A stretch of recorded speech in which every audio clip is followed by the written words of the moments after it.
சாந்தி. 17/2/2025 காலை முரளி. ஓம் சாந்தி. பாப்தாதா, மதுவனம். சாராம்சம். இனிய குழந்தைகளே, தந்தை உங்களுடைய விருந்தாளியாக வந்துள்ளார். எனவே நீங்கள் அவருக்கு மரியாதை கொடுக்க வேண்டும். நீங்கள் அவரை அன்புடன் இங்கு அழைத்தீர்கள்.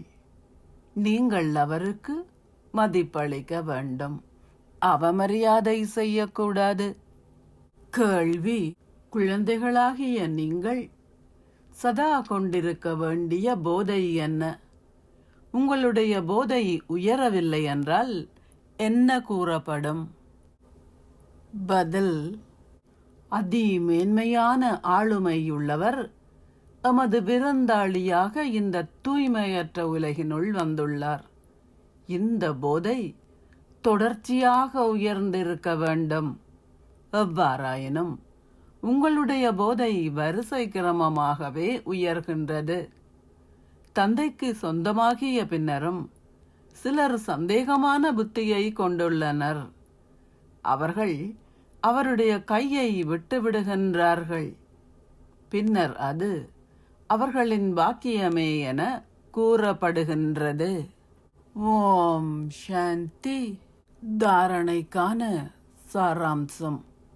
1. அதி உயர்ந்த அதிகாரமுடைய தந்தையின் நினைவில் சதா நிலைத்திருங்கள். எவருடைய அழியக்கூடிய சரீரத்தையும் பார்க்காதீர்கள்.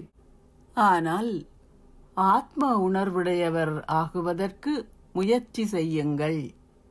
உங்களுடைய நினைவின் நேர்மையான அட்டவணையை வைத்திருங்கள். 2.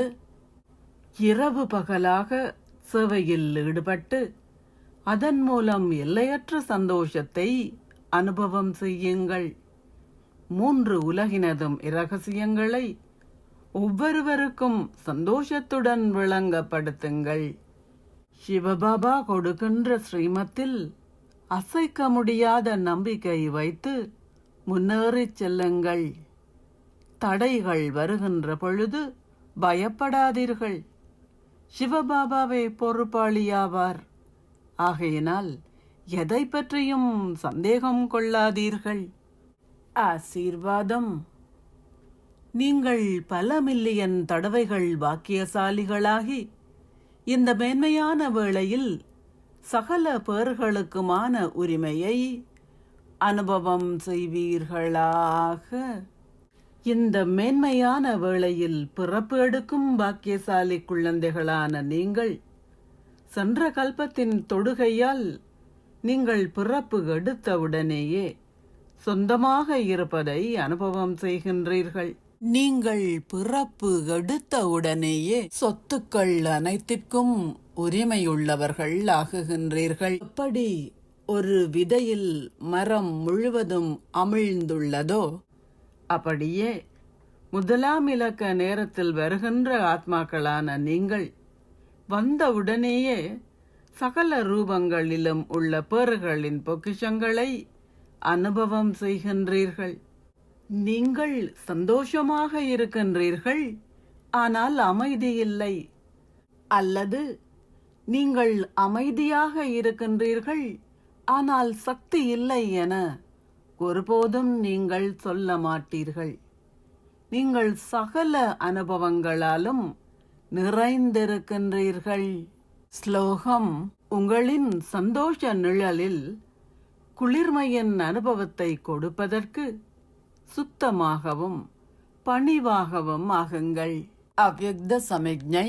ஏகாந்தத்தின் மீது அன்பு வைத்து ஒற்றுமையையும் ஒருமுகப்படுத்தலையும் கிரகியுங்கள்.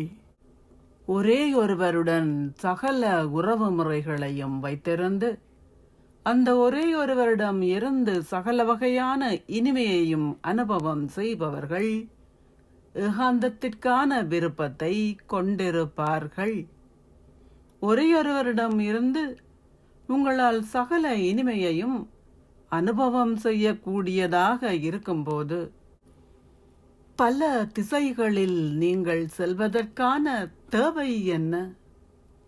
ஒரேயொருவர் என்ற வார்த்தையை நினையுங்கள்.